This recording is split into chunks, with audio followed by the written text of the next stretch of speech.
Ce qui donne envie de faire des sciences sociales, c'est de comprendre qu'est-ce qui fait tenir la société. C'est de comprendre comment on peut faire pour expliquer une action. De comprendre comment on fabrique une règle, ou comment elle change, ou comment elle s'impose aux individus. C'est ces questions-là.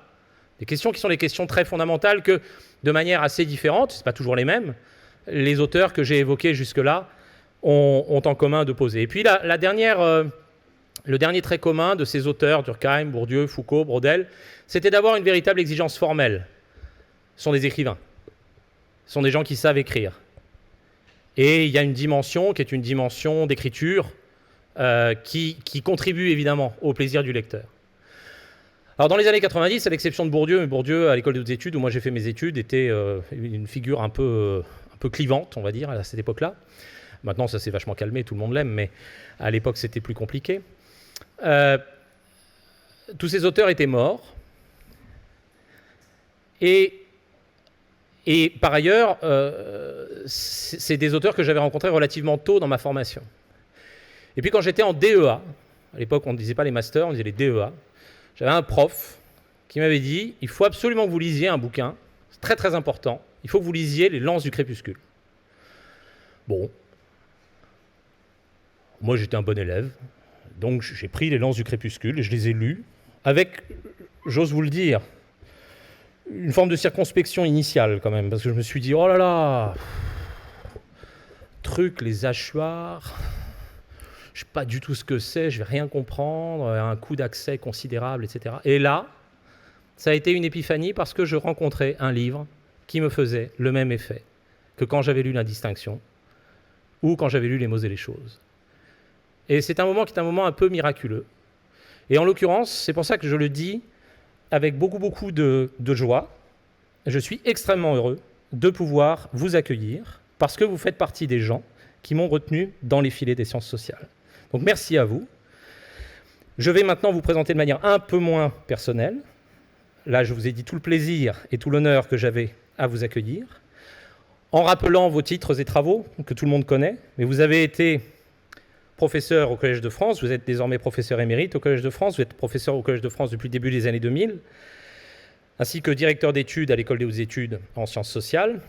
Vous avez, comme l'a rappelé Mathias, été reconnu par cette très haute distinction des sciences en France, qui est la médaille d'or du CNRS. Très peu de chercheurs en sciences sociales ont eu l'honneur d'être distingués de la sorte. Vous êtes donc américaniste, vous avez fait votre thèse avec Claude Lévi-Strauss, vous avez donc travaillé sur les hachoirs, une population qui est à cheval sur la frontière entre l'Équateur et le Pérou. Et vous avez interrogé très tôt la manière dont on peut penser l'articulation entre nature et culture. Je le dis dans des termes qui sont des termes assez maladroits, mais c'est une question qui est une question très classique au meilleur sens du terme de l'anthropologie. C'est une question qu'on peut renvoyer à Rousseau, qui, comme vous le savez, était l'un des maîtres à penser, ou disons des interlocuteurs privilégiés de Durkheim, encore lui. Et vous avez écrit de très nombreux livres et de très nombreux articles, parmi lesquels je citerai, outre Les Lances du Crépuscule, pour lesquels j'ai dit donc toute mon admiration, La nature domestique en 1986, votre thèse, je viens d'apprendre que c'était votre thèse verbatim, heureuse époque où l'on pouvait publier des thèses verbatim. Un maître-livre, premier maître-livre, et j'ai envie de dire, par-delà nature et culture, enfin premier, outre Les Lances notamment, par-delà nature et culture en 2005, où vous posez une typologie de 4 formes d'ontologie, l'animisme, l'autotémisme, le naturalisme et l'analogisme. Et puis, les formes du visible, livre sorti en 2021, livre immense, dans tous les sens du terme, très gros livre très ambitieux, pour ceux qui fréquentent un peu l'histoire de l'art et la théorie de l'art. C'est un livre qui peut littéralement vous retourner la tête. Livre fantastique dans lequel vous faites travailler ces 4 ontologies pour fonder une anthropologie de la figuration. Voilà, en peu de mots, ce que je souhaitais dire pour vous accueillir, en vous remerciant à nouveau d'avoir accepté de présenter cette conférence. Nous vous écoutons.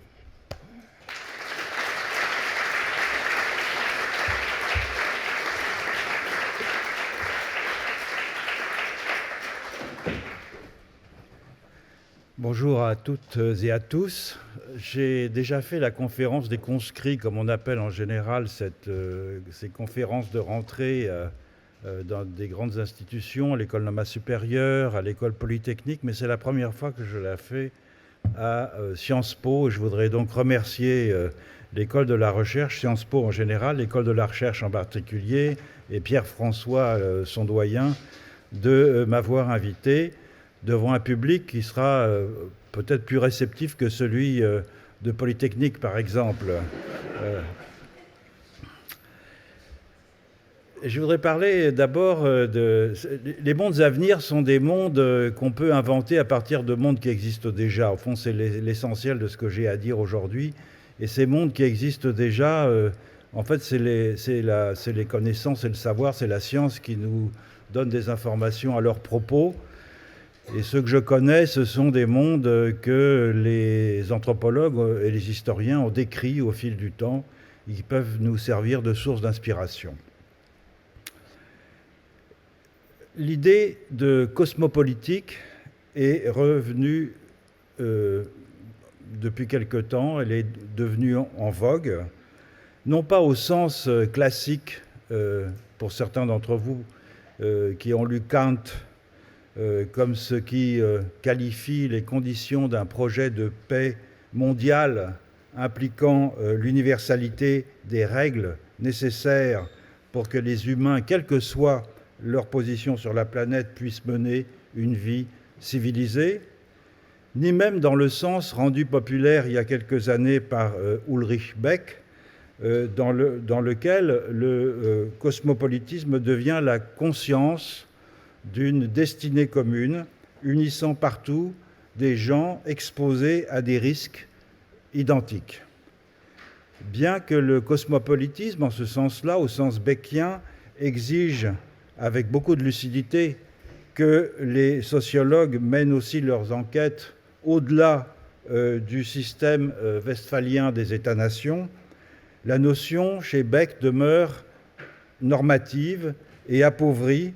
Une cosmopolitique est au fond très semblable au cosmos kantien, c'est-à-dire identique partout et pour chacun. Dans les cosmopolitiques nouvelles, par contraste, celles dont Isabelle Stengers ou Bruno Latour se sont fait les avocats, le cosmos n'est ni universel comme chez Kant ou chez Beck, ni particulier à la manière de celui qu'une tradition singulière, une tradition culturelle singulière pourrait concevoir.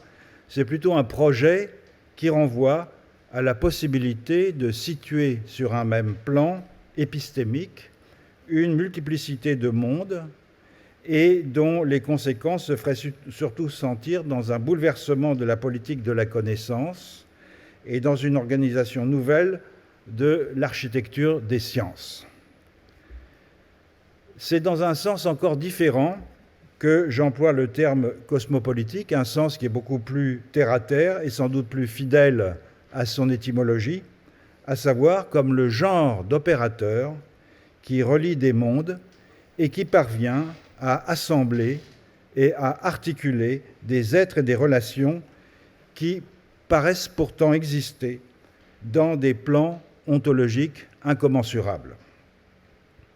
Or, et c'est l'anthropologue qui parle ici, vous l'aurez compris, ces opérateurs, ils diffèrent grandement selon les modalités qui structurent la variété des assemblages d'humains et de non-humains dont les documents historiques et ethnographiques nous offrent un témoignage kaléidoscopique d'une extraordinaire richesse. Le regard éloigné, pour reprendre la formule célèbre de Claude Lévi-Strauss, c'est la perspective que l'anthropologue est en mesure d'adopter lorsque elle ou il s'attache à rendre raison de la diversité étourdissante des régimes ontologiques sous lesquels toutes sortes d'êtres sont associés, y compris le régime au sein duquel il ou elle opère. Et les cosmopolitiques sont donc les formes que prennent ces associations, chacune constituant un cosmos au sens originel de monde et d'ordre, parfaitement viable, au moins pendant un temps, pour ceux qui l'habitent. Avant de développer cette idée, toutefois, je voudrais dire quelques mots sur la nature et les motifs du projet général de reformulation des concepts anthropologiques dans lequel je me suis engagé au cours des 20 dernières années. L'une des motivations principales de cette entreprise théorique est d'approfondir le travail de critique et de relativisation des outils analytiques en usage dans les sciences sociales, afin d'en proposer d'autres qui soient plus fidèles aux réalités très diverses que ces outils ont pour mission d'appréhender, de qualifier et d'organiser dans une visée comparative. Les notions clés de ces disciplines, les sciences sociales, comme culture, nature, société, histoire, économie, politique, religion, art, tous ces concepts que vous manipulez déjà, que vous allez apprendre encore à manipuler au cours de vos études, ont permis en effet d'éclaircir notre condition collective d'Européens et de mettre des mots sur des réalités qui étaient en train de prendre une autonomie perceptible entre le début du XVIIIe siècle et la fin du XIXe, une période cruciale durant laquelle ont été forgés les principaux concepts qui ont permis à l'Europe de se définir réflexivement en tant que collectif ancré dans un processus historique. Ces concepts sont donc tout sauf transhistoriques. Ils sont au contraire le produit d'une histoire sociale et singulière et culturelle, tout à fait singulière.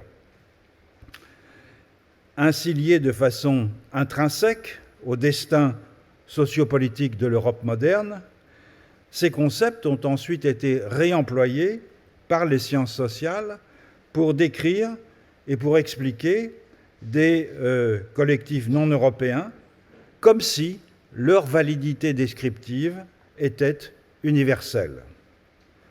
Or, cette conviction tranquille que nos sociétés pourraient servir d'étalon, quand je dis nos, je parle en européen évidemment, que nos sociétés européennes pouvaient servir d'étalon pour qualifier toute forme d'association, est en réalité liée à l'idéologie évolutionniste, dominante dans cette période, et qui voyait tous les groupes humains comme destinés à parcourir les mêmes étapes pour devenir peut-être un jour, et avec l'aide bien sûr de la colonisation, des sociétés, entre guillemets, analogues à celles que l'on trouvait en Europe, avec le même genre d'institutions, le même genre de découpage entre des champs économiques, politiques, idéologiques, etc.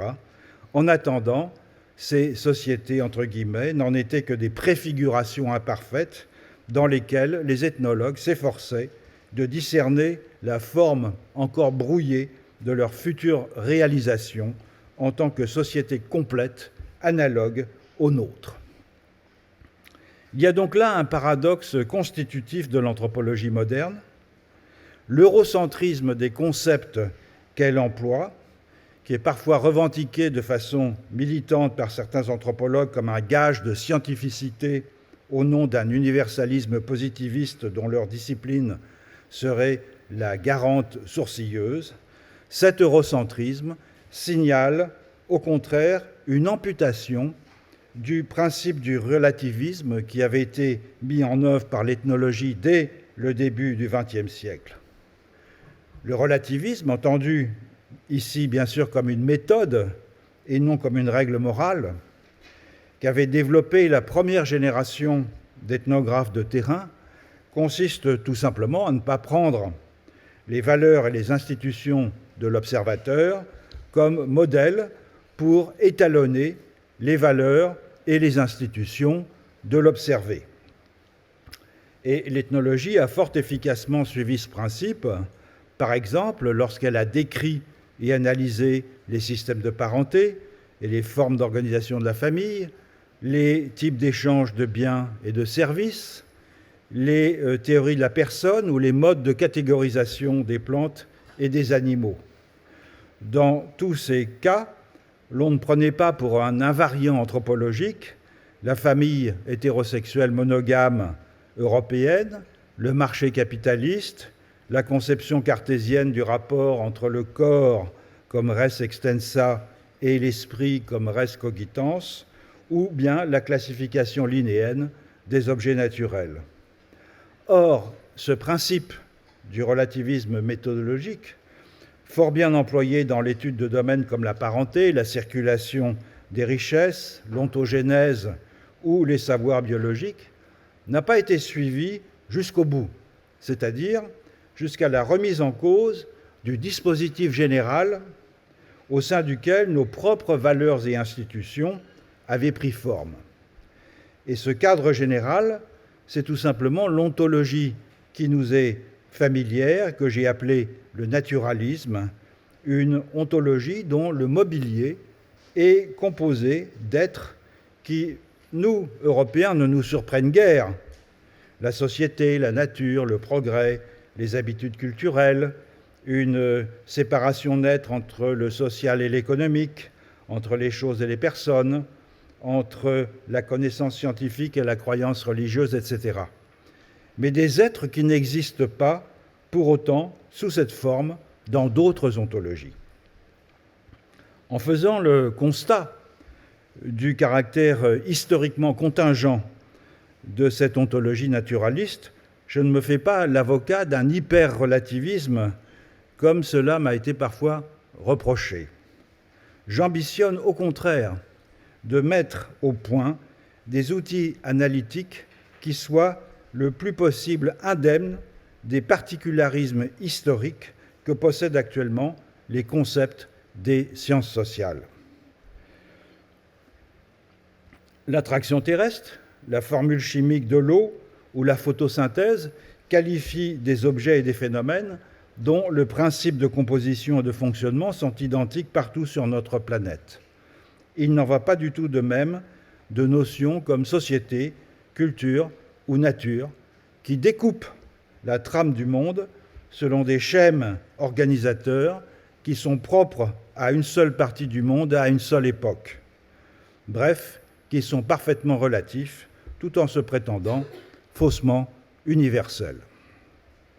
C'est pour cela qu'il m'a semblé nécessaire de pousser plus loin la réflexion en ne m'en tenant pas à la critique de telle ou telle notion du répertoire sociologique et en remontant vers un niveau plus profond d'élaboration du monde commun, en l'occurrence au niveau de la détection, du repérage des régularités dans le monde, lesquelles, lorsqu'elles sont systématisées, ont pour effet de produire des formes de collectifs, des conceptions du sujet, des théories de l'action, des modes épistémiques, des conceptions du temps et de l'espace qui sont propres à de larges univers sociaux. En procédant de cette manière, je ne considère plus, comme il est d'usage dans les sciences sociales, les sociétés comme des réalités déjà constituées, c'est-à-dire comme des assemblages d'humains qui se sont donnés des conventions, mais je cherche plutôt à comprendre comment apparaissent des collectifs singuliers dont certains seulement se pensent comme des sociétés. Et c'est en cela que consiste le détour ontologique auquel j'ai procédé. Ce n'est pas du tout une thèse sur ce qu'il en est du monde, mais une enquête sur la façon dont les humains détectent telle ou telle caractéristique des objets pour en faire des mondes. Et c'est parce que les modalités premières de l'identification du monde varient que les formes de collectifs que les humains vont imaginer pourront elles aussi différer. Ils seront immergés dans des configurations politiques, des types d'échanges, des genres de relations entre eux et avec les non-humains qui varient largement et qui se transforment au fil du temps, évidemment. Mon ambition est donc de faire descendre à un niveau tout à fait élémentaire la visée critique des sciences sociales pour les rendre mieux aptes à saisir la forme générale des interactions entre les êtres. De ce point de vue, d'ailleurs, il ne s'agit plus seulement de sciences sociales, c'est-à-dire concernant exclusivement des ensembles intégrés d'humains, puisque, à l'intérieur de ces assemblages très divers, les interactions à étudier et à comprendre se déroulent entre des agents au statut ontologique très divers, des humains bien sûr, mais aussi des organismes, des artefacts, des représentations, des affordances et des effets physiques, des divinités, mais aussi des images et bien d'autres éléments encore. La science à construire serait donc plutôt une science générale des relations, une écologie au sens large, telle que Gregory Bateson l'avait préfigurée, une science encore à venir et à laquelle contribueraient toutes les disciplines qui s'occupent de ce que l'on pourrait appeler l'interagentivité, c'est-à-dire ce processus qui fait surgir des propriétés émergentes du fait de l'interaction entre des agents humains et non humains possédant des qualités différentes mais capables de s'affecter mutuellement. On comprend donc que si j'ai placé cette entreprise sous le signe de l'ontologie, ce n'est aucunement pour revendiquer une annexion par la philosophie d'un domaine, par l'anthropologie, d'un domaine autrefois réservé à la philosophie. C'est surtout pour insister sur le fait que le niveau où je pense que l'analyse anthropologique doit se situer est plus élémentaire que celui où elle opérait jusqu'à présent. Il me paraît maintenant clair qu'on ne peut pas expliquer le système des différences dans la manière proprement humaine d'habiter le monde en envisageant ces différences comme le produit dérivé de tel ou tel type d'institution, d'organisation économique, d'infrastructures techniques, de régime de valeurs, de vision du monde, bref, de tous ces aspects des collectifs hypostasiés en instance par les sciences sociales afin de mettre en évidence des déterminations. Tous ces aspects sont au contraire les résultats stabilisés d'intuitions plus fondamentales quant à ce que le monde contient et quant aux relations qu'entretiennent ses composantes humaines et non humaines. Et c'est pourquoi le terme ontologie m'a paru idoine pour désigner ce niveau analytique que l'on pourrait qualifier d'antéprédicatif dans le langage de la phénoménologie. Et c'est pourquoi j'ai commencé à employer ce terme parcimonieusement il y a une vingtaine d'années. Donc si j'ai contribué à ce qu'on a pu appeler le tournant ontologique, expression que je n'ai jamais moi-même utilisée, c'est par une sorte d'exigence d'hygiène conceptuelle. Il faut chercher les racines de la diversité des humains à un étage plus profond, celui des différences dans les inférences de base que les humains font en fonction des situations, évidemment, à propos des êtres qui peuplent le monde et des façons dont ces êtres se lient. De là découpent les types de collectifs au sein desquels se déroule la vie commune. De là découle la nature, évidemment, de leur composition. De là découlent les formes de subjectivation et d'objectivation. De là découlent les régimes de temporalité et les formes de la figuration. De là découle, de fait, toute la richesse de la vie sociale et culturelle. Revenons à présent à une question cruciale. Comment aborder les cosmopolitiques dans toute leur diversité sans tomber dans un biais eurocentrique? D'abord en faisant le constat que la principale différence entre les cosmopolitiques non modernes et les institutions politiques modernes, dont la naissance de cette école avait pour mission d'élucider, cette différence tient au fait que les cosmopolitiques non modernes sont en mesure d'intégrer les non-humains dans les collectifs ou de voir dans les non-humains des sujets politiques agissant dans leur propre collectif, tandis que les secondes, les institutions politiques modernes, confinent les non-humains à une fonction d'entourage, de ressources ou de support à l'activité symbolique. Autrement dit, les genres d'êtres communs qui en résultent ne sont pas ceux avec lesquels nous, les modernes, nouons ordinairement des liens sociaux, habitués que nous sommes à vivre dans des collectifs exclusivement composés de personnes humaines. Ailleurs, ce sont au contraire des associations d'humains et de non-humains qui peuvent prendre des formes extrêmement différentes. Je vais donner un exemple. Si l'on examine attentivement quelles sont les composantes de ce que les ethnologues appellent un groupe de filiation, ça fait partie des choses que nous étudions depuis l'origine de l'ethnologie, un clan, un lignage, un cibe, toute autre unité analogue, non pas telle que l'anthropologie les a définis, à savoir un ensemble d'humains issus d'un ancêtre commun, mais tel que le conçoit un peuple où de semblables unités existent, alors on s'aperçoit que ces unités contiennent en fait bien plus que des humains. J'en prendrai rapidement un exemple. C'est le cas de ce que l'on appelle dans les Andes un Ayllu. Dans la littérature ethnographique, le terme quechua Ayllu est traditionnellement défini comme un groupe de parenté, un lignage ou une communauté autochtone possédant une assise territoriale et s'engageant dans des actions communes, notamment des actions rituelles. Or, lorsque l'on regarde en détail l'ethnographie des communautés andines, il est évident qu'un Ayllu est beaucoup plus qu'un groupe humain. Il comporte aussi des plantes, des animaux, des esprits du lieu et bien d'autres choses encore.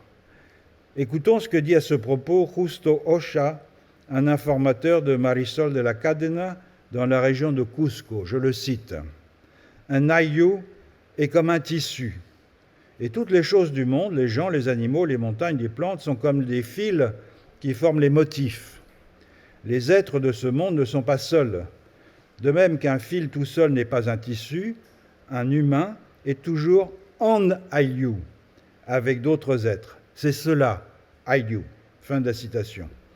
Autrement dit, dans le clan, le lignage, le groupe totémique ou l'Ayllu, il y a toujours beaucoup plus que des hommes, des femmes et des enfants vivants et morts. Et il y a aussi des animaux, des plantes, des territoires, des divinités, des esprits, des sanctuaires, des images, des agents pathogènes, des savoirs et des savoir-faire et mille autres choses encore nécessaires à la vie. Et ces composantes, elles sont présentes dès l'origine.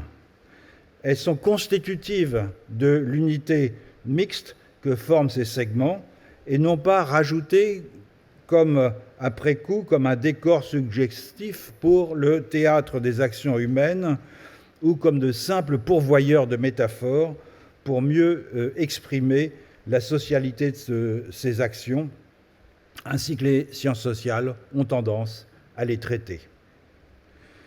Donc l'idée selon laquelle l'unité d'analyse de l'anthropologie est fournie par les seuls humains constitue ainsi un blocage qui a obscurci l'analyse des dimensions proprement politiques de la vie collective ailleurs que dans les sociétés modernes. Il y avait certes des raisons à cela, et même de bonnes raisons. L'anthropocentrisme de la modernité plonge ses racines philosophiques, comme on le sait, dans la lutte contre l'ordre organique de l'Ancien Régime, qu'accompagne cette lutte le développement de la valeur accordée à l'individu, devenu socle de toute légitimité, ce qui a eu pour résultat de promouvoir des institutions et des régimes d'existence en rupture franche avec les assemblages pré-révolutionnaires. Que s'est-il passé en effet du point de vue de la recomposition des rapports entre humains et non-humains entre la fin du XVIe et le XIXe siècle, d'abord en Angleterre, puis dans le reste de l'Europe et en Amérique du Nord. Les segments hiérarchisés des collectifs à ordre statutaire se sont décomposés pour libérer une foule immense d'individus humains égaux en droit, mais que des disparités concrète continue de séparer, tant à l'intérieur des communautés particulières où ils sont répartis, qu'au sein de l'agrégat formel que ces communautés constituent tout ensemble dans ce qu'on appelle le concert des nations. Les cosmos mixtes que chaque collectif avait taillés à ces mesures se sont dilués dans un univers infini, peu à peu reconnu comme tel par tous ceux qui, indépendamment de leur position sur la surface de la Terre, admettent l'universalité des lois non humaines qui régissent ce cosmos. Surtout, la cité de Dieu s'est fragmentée en une multitude de sociétés d'où les non-humains ont été bannis, en droit, sinon toujours en fait, donnant ainsi naissance à des collectifs de même nature et donc comparables, quoique longtemps réputés inégaux entre eux sur une échelle évolutive, en raison notamment de l'incapacité apparente dont quelques-uns de ces collectifs semblaient faire preuve, incapacité d'expulser du cœur de leur vie sociale les non-humains de toutes sortes qui y étaient auparavant accommodés. Bref, l'invention des collectifs modernes passe par une épuration radicale. On a fait sortir les non-humains de la cité pour n'y laisser que les humains, seuls sujets de droit. La représentation que les modernes se sont donnée de leur forme d'agrégation politique a ensuite été transposée à l'analyse des sociétés non modernes, en même temps qu'une kyrielle de spécificités comme le partage entre nature et culture, entre croyances et savoirs, entre faits et valeurs, ou plus simplement comme l'idée qu'un clan, un lignage ou un aïlou ne contient que des humains. C'est avec cette conception à la fois eurocentrique et anthropocentrique du politique que je souhaite rompre. Il faut pour cela, notamment lorsque, comme c'est le cas pour moi au cours de ces dernières années, l'on s'intéresse au rapport des humains avec les lieux qu'ils habitent, se défaire de bien des préjugés, c'est-à-dire prendre conscience de ce que les concepts que nous employons d'ordinaire pour décrire des collectifs non modernes qualifient des situations qui sont pour l'essentiel caractéristiques des sociétés modernes. Je n'en donnerai que deux brefs exemples. Le premier concerne l'idée d'appropriation en général, et plus particulièrement d'appropriation d'un territoire. C'est une notion qui a beaucoup servi évidemment aux anthropologues, aux historiens et aux géographes pour définir, indépendamment des situations historiques et des usages locaux, les rapports d'un collectif au lieu qu'ils habitent, alors que cette notion est assez typiquement le produit d'un système juridique et philosophique qui est tout à fait caractéristique de la période moderne. Depuis le début du mouvement des enclosures en Angleterre, l'Europe d'abord, d'autres parties du monde ensuite, n'ont cessé de transformer en marchandises aliénables et appropriées de façon privative une part toujours croissante des milieux de vie. Ce mouvement de mercantilisation, qui n'a pourtant rien d'universel, a été en partie rendu possible par une conception de l'appropriation comme l'acte par lequel un individu ou une communauté devient le titulaire d'un droit sur une composante du monde, conception qui est étroitement liée à la philosophie politique moderne telle qu'elle a été développée notamment à partir du droit romain, mais aussi au XVIIe et au XVIIIe siècle, notamment en Angleterre, par exemple, à travers ce qu'on a appelé la théorie de l'individualisme possessif. Or, cette configuration n'a guère de sens pour ce qui est du rapport à la terre des collectifs non modernes, ne serait-ce qu'en raison du fait que, par exemple, dans beaucoup d'entre eux, notamment les royautés non européennes, le pouvoir du souverain porte sur le contrôle des humains ou sur le contrôle de la fécondité cosmique et non directement sur le contrôle de la terre comme ressource productive. Mais c'est aussi la notion même de territoire qu'il faut interroger, car dans un contexte non moderne, un territoire correspond rarement à ce que l'on a pris l'habitude de concevoir sous ce terme depuis l'émergence du système westphalien, à savoir une portion d'espace sur laquelle un État exerce sa souveraineté et dont les limites stables sont reconnues par des États voisins. Il est en effet courant qu'un même espace physique puisse être utilisé comme territoire par différents groupes humains, de même qu'un collectif peut utiliser différents espaces constituant un territoire discontinu. Et ce n'est pas tellement inattendu, puisque c'est quelque chose qui était très commun dans notre passé médiéval. En outre, l'usage d'un territoire n'est pas sous l'emprise des sols humains. Il est aussi dépendant d'une foule de non-humains semblant manifester une puissance d'agir autonome. Divinité, esprit, génie, ancêtres, fantômes, plantes, animaux, éléments du relief, météores, avec lesquels les humains doivent composer ou dont ils dépendent. On ne peut pas simplement les mettre de côté comme un entourage symbolique. Toutefois, et avant de poursuivre la discussion de cette notion de territoire, je voudrais revenir sur un autre concept que j'ai employé à plusieurs reprises depuis le début de cette conférence, un concept qui joue un rôle pour moi central dans le travail de refondation restant à accomplir pour forger une nouvelle cosmopolitique purgée de l'eurocentrisme et de l'anthropocentrisme que nous avons hérité de la philosophie des Lumières. Et ce concept, c'est le concept de collectif. Contrairement à d'autres catégories désignant des ensembles organisés d'êtres, le concept de collectif a l'immense mérite de ne préjuger en aucune façon du contenu de ce qui est associé, ni des modes de l'assemblage. Avec le collectif, la dissociation ontologique entre les associations d'humains, sociétés, nations, communautés, lignages, tribus, classes, etc., et les regroupements de non-humains, espèces, ardes, bandes, filières techniques, panthéons, collections, etc., cette dissociation n'a plus lieu d'être. Ce n'est pas que toutes les formes d'association soient identiques, bien au contraire, mais leur typologie ne repose plus sur la distinction de principes entre humains et non-humains qui fondent le régime de la modernité. Alors, comment définir un collectif ? J'ai emprunté la notion initialement à Bruno Latour, qui a longtemps enseigné dans cette maison, mais l'emploi que j'en fais est différent du sien.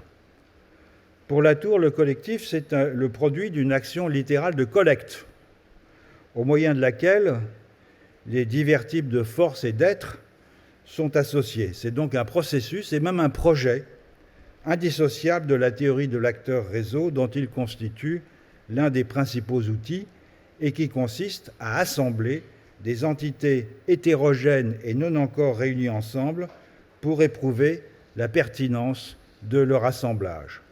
Cette entreprise, donc, aux yeux de Bruno Latour, est expérimentale et elle vise à raccorder des associations d'humains et de non-humains qui ne sont plus divisées a priori par le grand partage entre le domaine de la nature et celui de la société. Le collectif latourien désigne donc une dynamique à la fois épistémique, métaphysique et politique de composition progressive d'un monde commun qui fait fi des deux attracteurs habituels de la modernité, la nature et la société. De ce fait, aucune spécification initiale n'est requise quant aux êtres qui intègrent le collectif et quant aux relations qui les unissent. En définitive, le collectif, en ce sens, est ce qui justifie le travail d'investigation parce que sa nature et sa composition ne sont jamais connues à l'avance. Donc le collectif latourien, ce n'est pas un objet substantif, ce n'est même pas un principe de composition, mais c'est un procédé visant à reproduire dans une analyse le mouvement même de recrutement de l'ensemble d'humains et de non-humains que l'analyste s'est donné pour objet d'étude et le citoyen pour matière à expérimentation, un ensemble qui, si tout va bien, pourrait devenir une nouvelle forme d'existence politique, c'est-à-dire s'élargir à d'autres actants humains et non humains. Alors, il faut reconnaître le très grand intérêt du collectif latourien, ainsi je viens brièvement de synthétiser, qui rencontre des assemblages réels d'êtres sans opérer de discrimination ontologique en leur sein. Il me semble toutefois que réduire le collectif au seul processus de collecte entrepris par les modernes afin de dépasser leurs conditions divisées revient à se priver de tout ce que les non-modernes peuvent nous enseigner en la matière. Car envisager que des humains et des non-humains sont associés dans des totalités régies par des principes unitaires, ou bien que des assemblages monospécifiques d'humains interagissent avec des assemblages monospécifiques de non-humains en obéissant à des règles de sociabilité identiques, ou encore que des groupes mixtes d'humains et de non-humains coopèrent dans tous les aspects de la vie sociale tout en demeurant ontologiquement différents les uns des autres, tout cela n'est guère surprenant pour des anthropologues. Ces genres de collectifs sont même les formes habituelles sous lesquelles se présentent à nous les non-modernes dans toute la diversité imaginative de leurs institutions.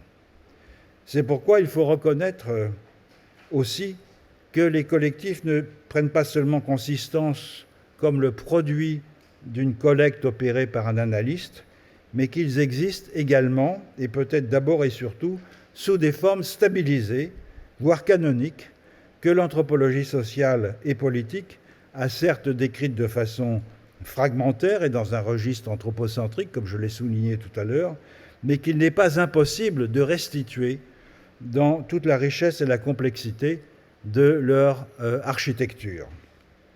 En outre, ces formes stabilisées de collectifs n'ont pas été inventées par des anthropologues clairvoyants pour fournir des gabarits analytiques à leurs collègues.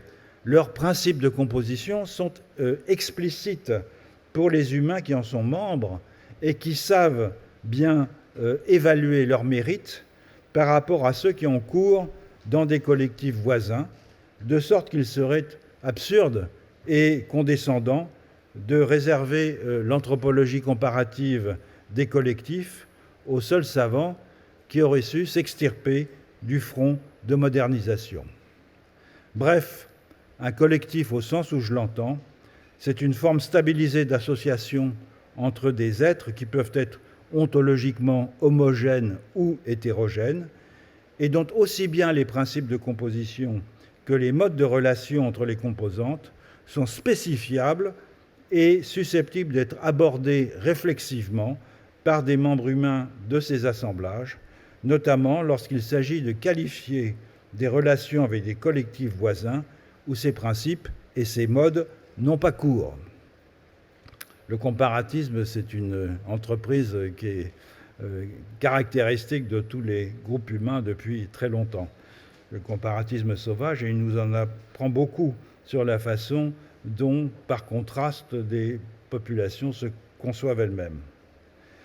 De ce qui précède, on voit donc que le collectif, au sens où je l'entends, ne prend pas l'allure d'un réseau latourien.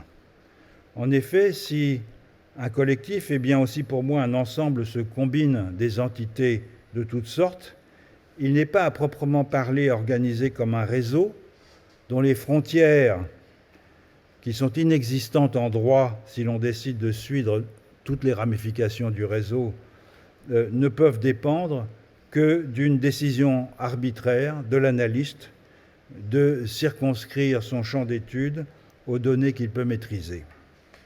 Un collectif n'est pas non plus homologue aux catégories sociologiques habituelles désignant des associations et auxquelles on aurait ajouté quelques non-humains par un souci louable de complétude. Une société plus sa nature, c'est ce qu'on fait en général dans les sciences sociales. Une ethnie plus ses ancêtres, une civilisation plus ses divinités, une catégorie socio-professionnelle plus les outils, les matériaux, les procédures qu'elle utilise, etc., etc. Je n'ai pas besoin de donner l'exemple, vous en connaissez beaucoup. On voit mal dans ce cas quel gain d'intelligibilité pourrait être obtenu puisque les non-humains continueraient à n'être qu'une enjolivure rajoutée à un bloc massivement anthropocentriques. C'est pourquoi j'ai fait l'hypothèse que les principes de composition d'un collectif, c'est-à-dire ce qui fixe la nature des êtres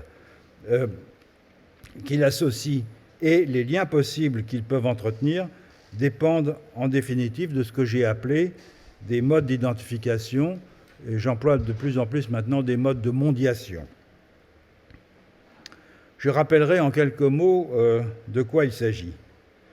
L'idée générale, vous l'avez compris, c'est que l'on doit considérer la diversité apparente des habitudes culturelles comme le produit de processus différenciés de mondiation, c'est-à-dire de manière d'actualiser la multitude de qualités, de phénomènes, d'êtres et de relations qui peuvent être objectivés par les humains au moyen des filtres ontologiques qui leur servent à discriminer entre tout ce que leur environnement offre à leur appréhension. J'ai appelé mode d'identification, mode de mondiation, ces filtres ontologiques qui structurent la mondiation, en reprenant cette idée exprimée par Mauss, que je cite Marcel Mauss, l'homme s'identifie aux choses et identifie les choses à lui-même en ayant à la fois le sens des différences et des ressemblances qu'il établit. Il faut donc envisager ces modes d'identification comme des schèmes cognitifs et sensorimoteurs, incorporés et développés lors de la socialisation dans un milieu physique et social particulier, qui fonctionnent comme des dispositifs de schématisation de nos pratiques, de nos intuitions et de nos perceptions, sans mobiliser un savoir discursif. Autrement dit, c'est ce genre de mécanisme qui nous permet de reconnaître certaines choses comme significatives et d'en ignorer d'autres, d'enchaîner des séquences d'actions sans avoir à y réfléchir, d'interpréter d'une certaine manière des événements et des énoncés, de canaliser nos inférences quant aux propriétés des objets présents dans notre environnement. Or, malgré la diversité des qualités que l'on peut détecter dans les êtres et les choses, ou que l'on peut inférer à partir d'indices offerts par leur apparence et leur comportement, il est plausible de penser que les façons dont ces qualités s'organisent ne sont pas très nombreuses.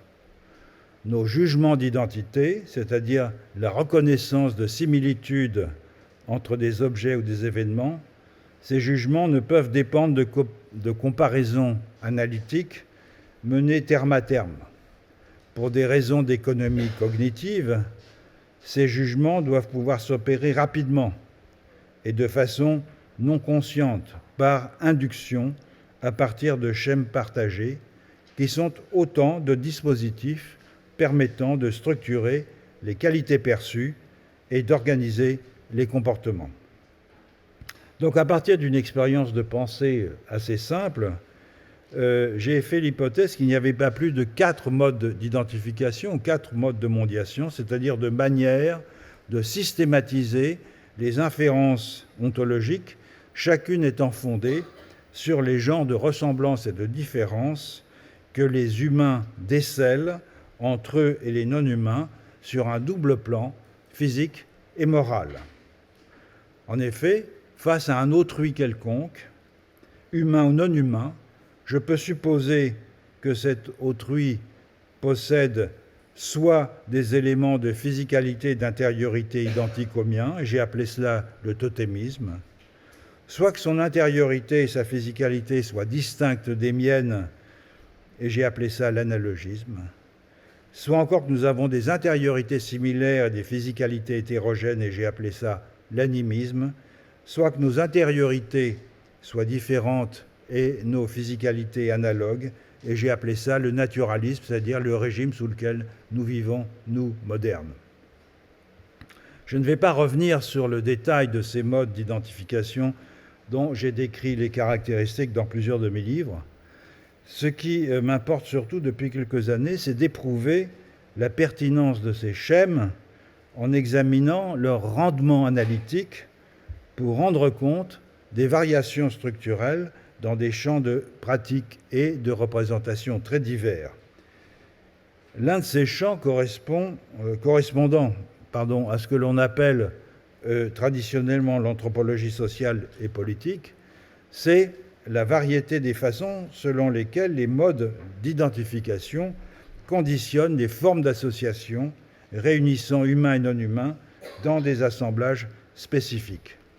Il m'a donc paru utile d'envisager comment l'animisme, le totémisme, le naturalisme et l'analogisme s'instituent dans des ontologies qui privilégient tel ou tel de ces modes comme principe d'organisation du régime des existants, et comment chacune de ces ontologies, à son tour, préfigure un genre de collectif plus particulièrement adéquat au rassemblement dans un projet commun des types d'êtres qu'elles distinguent et à l'expression complémentaire de leurs propriétés, des propriétés de ces types d'êtres dans la vie pratique.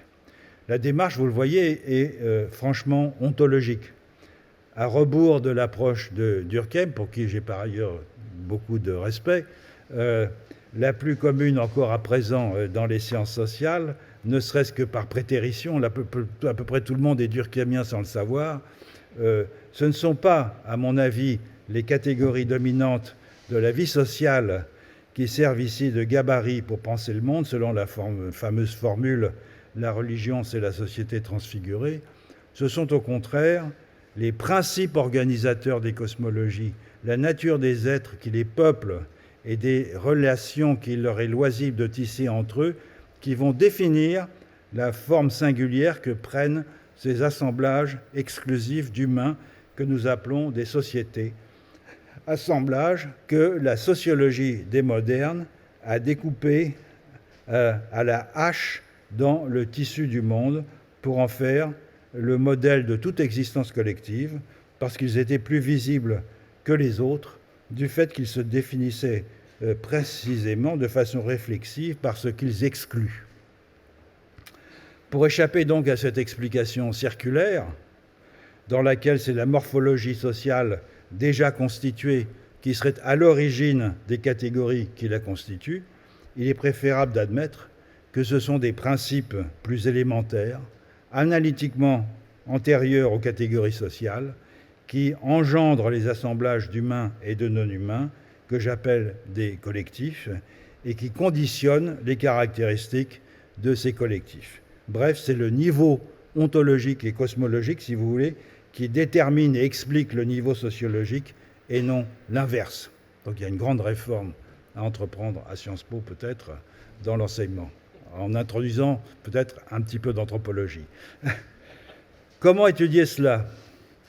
Comment appréhender les collectifs selon la manière dont ils sont conceptualisés et vécus par ceux qui les composent, et non en les faisant rentrer dans le lit de Procus de la sociologie des modernes ?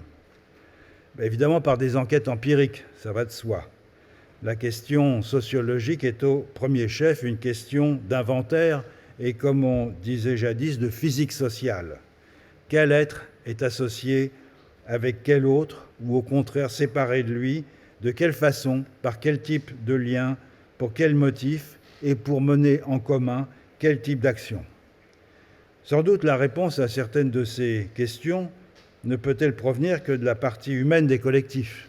Ça va de soi. Je parle beaucoup des non-humains, mais il est difficile de faire parler les non-humains. Il serait illusoire de penser que les volcans, les lacs, la Pachamama et les troupeaux de lamas vont pouvoir nous expliquer comment ils conçoivent leur commune appartenance à un Aïliou, ou que les tapirs vont pouvoir nous décrire en détail les danses rituelles qu'ils sont réputés entreprendre lorsqu'ils habitent leurs maisons souterraines, loin du regard des humains.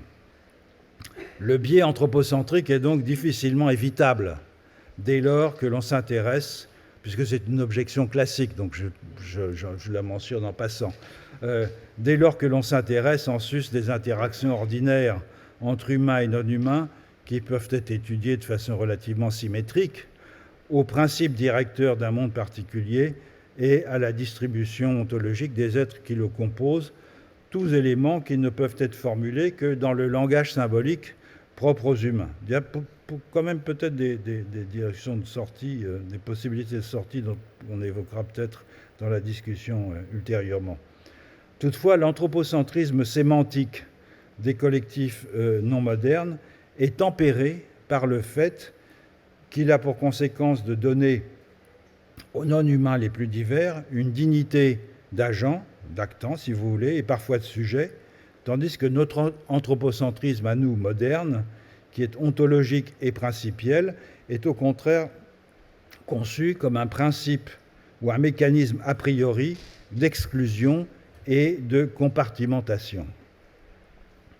Donc la nouvelle approche dont je me fais l'avocat demande une redéfinition de la politique qui donne aux assemblages d'humains et de non-humains et aux conflits qui les traversent une expression qui ne leur est pas encore vraiment reconnue en dehors de certains cercles savants.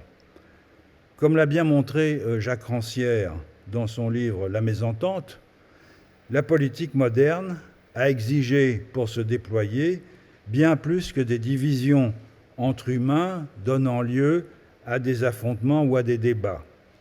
Elle s'est fondée en réalité sur une partition du sensible entre l'humanité et la nature, partition qui caractérise l'ère moderne, ou ce qui revient au même ce que j'ai appelé le naturalisme.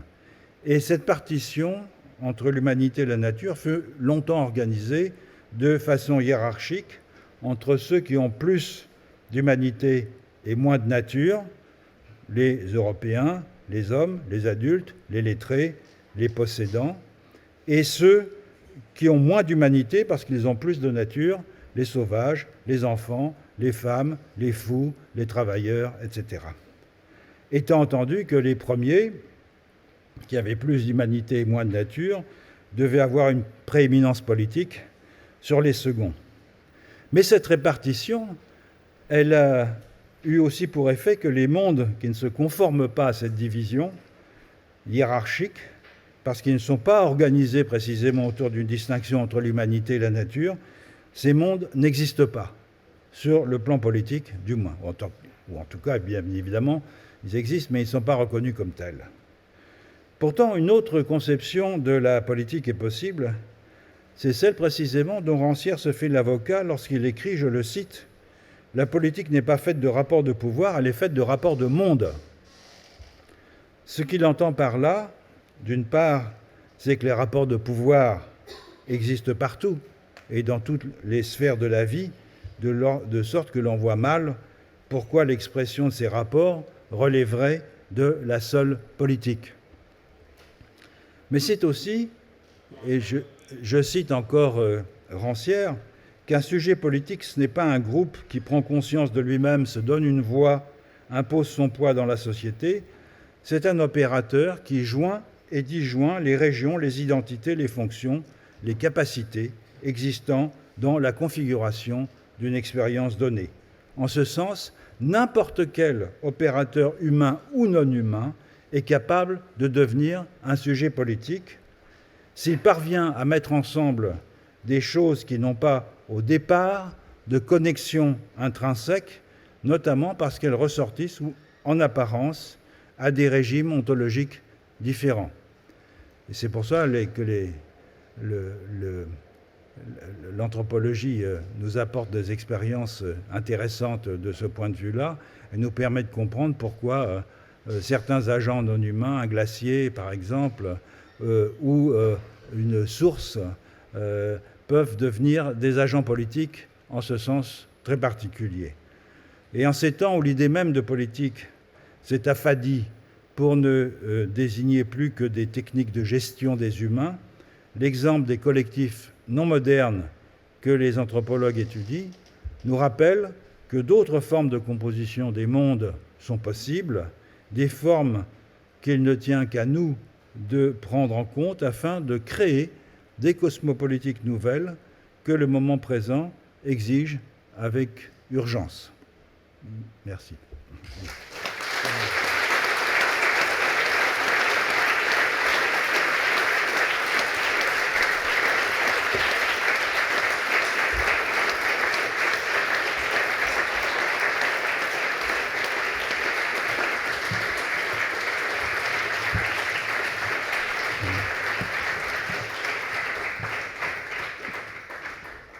Merci beaucoup pour cet exposé qui était très, très dense. Je souhaiterais qu'on puisse avoir un temps d'échange de 15-20 minutes, éventuellement un peu plus. Sachant qu'il faut qu'on libère l'amphi à l'admin, mais on a un petit peu de temps pour discuter. Je ne sais pas s'il y a des questions d'ores et déjà. Sinon, je peux tenter, mais je ne veux pas frustrer personne. Alors, je vais...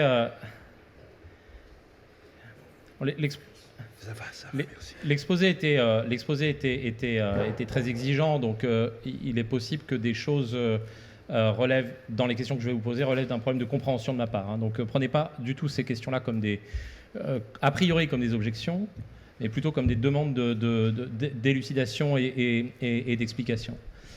La première question que j'ai a trait à tentative de cerner ce que vous appelez ces processus d'identification, de mondiation, ces filtres ontologiques. Qu'est-ce que ça désigne au fond? Est-ce que ce sont des opérations qui sont des opérations mentales?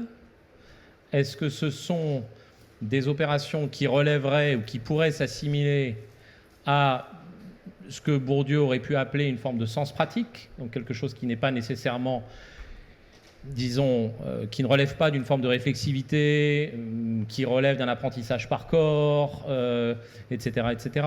En ce cas-là, évidemment, on a envie de vous poser la question, qui est une question dont je sais qu'on vous l'a posée fréquemment, donc je m'excuse de vous faire passer par ces répétitions, mais parce que je pense qu'en l'occurrence, la question se pose réellement. Mais si ces dispositifs, si ces filtres ontologiques, etc., sont des opérations qui peuvent s'assimiler à un sens pratique à la Bourdieu, alors comment s'en distingue-t-il? Est-ce qu'on est sur une assimilation pure et simple ou pas? Or, il me semble que dans le schéma causal un peu général que vous déployez dans votre exposé, il y a à certains égards une forme d'idéalisme, c'est-à-dire l'idée qu'il faut commencer par saisir la manière dont les sociétés pensent, éventuellement sous la forme d'un sens pratique, pour pouvoir comprendre, quand je parle des sociétés, je parle des collectifs, etc., mais pour pouvoir comprendre ce qu'elles produisent, pour pouvoir comprendre ce qu'elles engendrent, pour pouvoir comprendre ce qu'elles vont, par exemple, engendrer comme mode de représentation et de figuration. Donc, il me semble qu'il y a comme ça un schéma causal implicite. Donc, ça serait ma deuxième question. Ça serait un peu, voilà, est-ce que, du coup, ce schéma causal un peu idéaliste, qui n'est pas forcément, moi, qui ne me choque pas particulièrement, est-ce qu'il est effectivement à l'œuvre dans votre réflexion? Et puis, évidemment, il y a une troisième question, qui est une question qui est aussi, je pense, attendue et qu'on doit vous servir régulièrement, qui est si ce qu'il faut commencer par saisir, c'est cette espèce de couche antérieure, en quelque sorte, d'humus profond, à partir desquels on peut penser la causalité. Et si ce n'est pas, comme le dit l'ami Durkheim, la morphologie du groupe qui produit les catégories, mais l'inverse, alors dans ces catégories, dans ces cas-là, ces catégories, d'où viennent-elles? Comment sont-elles engendrées? La circularité, chez Bourdieu, elle est assumée. Elle est assumée, il y a l'idée qu'on est dans un schéma qui est complètement comme ça. Et là, vous semblez la rompre, mais du coup, puisque vous dites, voilà, très clairement, donc c'est la cosmologie qui produit la société et pas l'inverse. Du coup, la question qu'on a envie de vous poser, très bien, mais cette cosmologie, d'où vient-elle? Voilà, 3 questions pour amorcer la discussion. Merci, oui, ce sont en effet des questions... j'allais dire assez classique, auquel j'ai eu l'occasion de répondre à plusieurs reprises. Qu'est-ce que c'est que ces filtres ontologiques? Ce sont des schèmes pratiques, en effet, et la lecture de Bourdieu, et en particulier d'une esquisse d'une théorie de la pratique, pratiquement au moment où le livre sortait, m'a profondément influencé pendant toute ma carrière. Ce sont des schèmes pratiques qui sont intériorisés sans qu'on en ait véritablement conscience. Mais ces schèmes qui sont donc intériorisés au fil de l'éducation par les récits que l'on entend, sans qu'il y ait bien évidemment d'inculcation systématique. Ce sont donc des habitus, au sens de Bourdieu, de Mauss auparavant, mais des habitus qui, à la différence de l'interprétation que Bourdieu donne des habitus, qui sont dans son interprétation des habitus historiques, qui sont donc très particularisés par des milieux sociaux, sont produits par précisément, les habitus sont le résultat de ces modes d'identification, de ces processus de mondiation. Et ces processus de mondiation, ils ont donc pour source, comme je le dis, cette expérience au fond que je crois universelle, mais qui se stabilise dans des conditions qui ne sont pour moi pas encore très claires, dans des collectifs particuliers, et qui sont fondés sur ce système de 4 contrastes entre un individu humain lambda et ce que j'appelle un alioud, pour ne pas employer le terme alter. Le terme alter est déjà défini dans un rapport, j'emploie le terme alioud, bien sûr au latin, mais surtout à la définition qu'en donne Vincent Descombes. C'est un autrui qui n'est pas encore inséré dans une relation spécifique. C'est un autrui en attente, en quelque sorte, d'une relation spécifique. Eh bien, les 4 possibilités que j'ai de m'identifier et d'identifier un autrui, ce sont effectivement fondées à la fois, j'ai employé l'expression antéprédicatif, c'est un terme un peu savant de la phénoménologie husserlienne, qui est fondé sur l'idée que pour Husserl, le sujet transcendantal, c'est-à-dire un sujet abstrait, lorsqu'il est plongé dans le monde sans connaissance préalable de ce monde, n'a que 2 instruments pour connaître ce monde, son corps et son intentionnalité, c'est-à-dire la capacité à fixer un objet de connaissance et éventuellement à attribuer à autrui des propriétés mentales analogues aux siennes. Ça a été confirmé d'une certaine façon par la psychologie cognitive, par la psychologie du développement, qui montre que des bébés, bien avant, disons, une socialisation intensive, construisent leurs catégories à partir de 2 domaines de fait, qui sont précisément des imputations de propriétés mentales à des objets de leur environnement, qu'ils soient humains ou non humains, d'une part, et d'autre part, la conscience du caractère physique de certaines caractéristiques de leur environnement, c'est-à-dire